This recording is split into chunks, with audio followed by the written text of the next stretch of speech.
Hi, teachers. It's about 5:15 or so on Thursday evening, and I wanted to just thank you for all you've done this week and for allowing Jillian and I to come into your PLC meetings, rejoin your classrooms, and just be a part of the discussion. It's nice to connect with everybody, even if it is virtually. I really wanted to kind of outline what the district is giving teachers tomorrow. We have to give you guys grading guidelines for elementary. And so basically, in a nutshell, in this period of distance learning, we are not going to be taking any grades. What's coming instead of grades is really feedback and the quality of feedback. But before I go into that, I kind of want to outline the expectations that Jillian and I have moving forward. We have to take what the district asks us to do, put it through a filter, and figure out how best to help you help your students. So we sat down this afternoon and we FaceTimed, and we came up with 5 separate expectations. And I want to make it as clear as I can. And you will find attached along with this video are the guidelines that the district has put forth. So we are in everyone's classroom now, and I've had a little bit of an opportunity to go in and see some of the great things you're doing. And the one thing that I can say with pretty much without a doubt and consistently is some quality assignments. I see a lot of quality assignments, and that is a great thing. What I don't see a lot of is the direct teach piece. Even though we're virtually teaching now, we're still first and foremost teachers. So that gets me to my first expectation, or our first expectation, which is, what does direct instruction look like? So when I say that, I'm thinking, okay, is the teacher teaching a mini lesson related to that learning target for that core content? In other words, for math, for reading, for writing, is the teacher identifying a learning target, and are they teaching a mini lesson geared towards that? That's number one. You could be teaching the mini lesson yourself, record yourself and upload that. You could pull a video or a link from somewhere else and upload that. You can even take, although Pearson's not working very well, but Pearson has small videos as well. So there has to be a component of direct teaching. It's virtual, but it still has to be teaching. So we have to look at that. And really, is the teacher teaching it herself, himself, or herself? Are they finding ways to communicate that learning or that teaching to kids? And are they being creative? Could a specialist teach a mini lesson, such as Deanna or Adriana or Jessica? Could they possibly teach a mini lesson in your classroom? Absolutely. So that's component number one. What does that direct teach look like? And are you aligning it with the learning target for that week? Number 2 is the number of assignments that you give the kids. Now, the district has asked that teachers beginning Monday, and we'll talk about that in a minute, beginning Monday, that you assign 1 to 2 tasks at the most for math, for reading, for writing, for science, social studies. So really, I think start with 1 task. 1 thing they have to do for math for that week. 1 thing they have to do for reading. And 1 thing for writing. 1 thing for science, social studies. If you want to do up to 2, say in math or in reading, you could. But really, the simpler, the better. Less is best.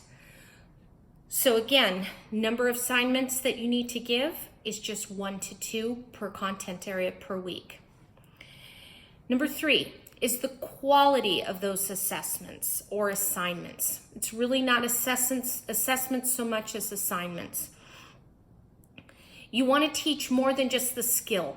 So here's where I see the potential to do great things with our kids. This is a chance for you to activate their brain and to get them to think at deeper levels. We have creativity now that we've never had before. We've been so bound by the pressure of state testing and even district testing and assessment that we haven't been able to branch a little bit further in how we look at creative assignments. But you might want to, for example, give them some choice. So by using depth and complexity, for example, if you're reading a novel in your grade level, or even if you're reading a story, even in kinder, you could pose a couple of questions based on those depth and complexity icons and have the kids respond to that. They could respond by making a comment in the classroom. They could record themselves talking about it. Have them find creative ways to respond to that depth and complexity question. So the quality is what's really important, and I want you to go beyond the skill. Okay, so assigning problems in Pearson, yes, I get that, and I get that sometimes you'll have to do that, but think beyond Pearson. Think of ways that kids can respond and interact with you that go beyond the worksheet. Number 4 is feedback, and this is probably the most important part, that quality feedback is what we need to be doing, and it should be directly tied to that learning target.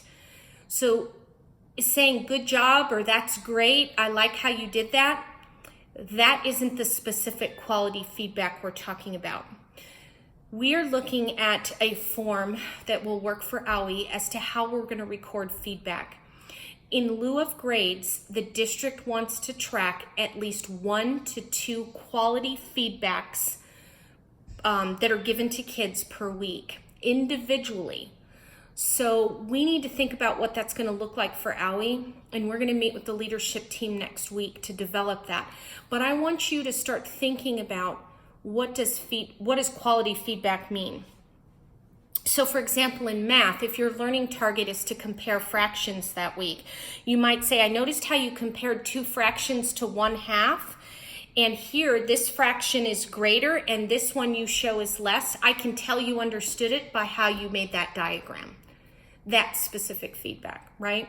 Or in a nonfiction text that you give them, if they respond with a short answer, say, I really like how you identified those graphic features and how those helped you understand the meaning of that text. So going a little bit beyond great job. So again, that needs to be tied to the learning target. So whatever feedback you're giving them, make sure that you tailor that directly to that. And that you need to think about for each student, how that's going to look. Number 5, and that's the last one, and that has to do with the third 9 weeks and what grades are going to look like. So make sure your grade book is up to date through the Friday before spring break, so that all your grades are inputted and everything. We haven't gotten a timeline or a date as to when they are going to finalize grades in TAC. We haven't heard that. I'm sure it's coming in the next couple weeks. But what I need you to do is make sure that your grade book is up to date. If you have missing assignments, this is a discussion we're going to have at each grade level. Either we excuse that assignment or we remove that assignment. Because missing assignments, the kids haven't had a chance to make them up. If you think about it, we still had 2 more weeks left in the grading period where a lot of you were working with the kids to get their assignments in.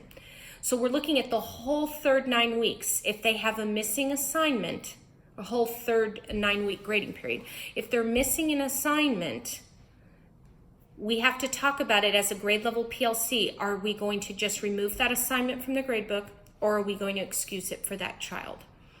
Because it isn't fair to have a missing in there, given the circumstances. Citizenship grades. Most of the kids will get an E or an S. And here's where I need you to think about grading with grace right now. Some kids are probably at an N or a U. We don't have the documentation, most of us don't, to support an N or a U right now. So we need to talk as a grade level team as to whether that student really should receive an N or if they really should receive a U. That should be the exception. So think about that as we meet next week and talk about the kids as to whether or not we really should put them at an N or a U as opposed to an E or an S. Okay, last thing is on comments. You can go ahead and write your report card comments. Make sure that at the end of the comment, you're going to write it like you would any comment any 9 weeks, right? It's the same process. But at the end of the comment, I want you to put one of two sentences. If the student has been participating in distance learning, I want you to say something to the effect of, I'm very happy that Johnny has been getting onto Google Classroom and participating in the learning. I'm proud of him. Something to that effect. If the student has not been accessing Google Classroom or participating, this is very important. You want to say something to the effect that I would really like to see Johnny access the Google Classroom because his participation in distance learning may be impacting his academic progress. That way we have documentation, not only your own documentation through your records of contacting the parents, but the documentation in the report card that we've reached out to help them get onto distance learning, get onto your classroom, and then it's important for their continued academic progress. We're looking at a non-participation in the distance learning, and what that's going to look like, I don't know yet. But that's one way to document it. Okay, I hope I've been pretty thorough about those expectations. So there's 5. It's again, in review, make sure you have some kind of direct teach that's related to your learning target in each of the core subjects. Okay. Number 2, that you have only 1 to 2 assignments per week in that subject. Number 3, the quality of your assignments. Make sure that they challenge the kid's brain, gets them moving, gets them interacting, and gets them thinking. And most of all, makes the learning fun. Number 4 is feedback. And this is the important piece because this is what we're transitioning to in lieu of grades, is quality, specific, and meaningful feedback that's given to students at least 1 to 2 times per week. And we're going to find a way to record that for you. Number 5, grade book for the third 9 weeks. Make sure you've updated in TAC. You have your citizenship and your report card comments ready to go with that additional request regarding distance learning and if the student has been accessing that. So I will attach this video with the guidelines that are coming from the district. I know this is long, but it's really important, and I needed to get that out to you. So again, thank you for all you're doing. Feel free to email me with any questions that you may have. Email Jillian or I. We're both working very hard to try to support you every step of the way. So have a great evening, and we'll talk to some of you tomorrow and the rest of you next week for sure. Thanks again.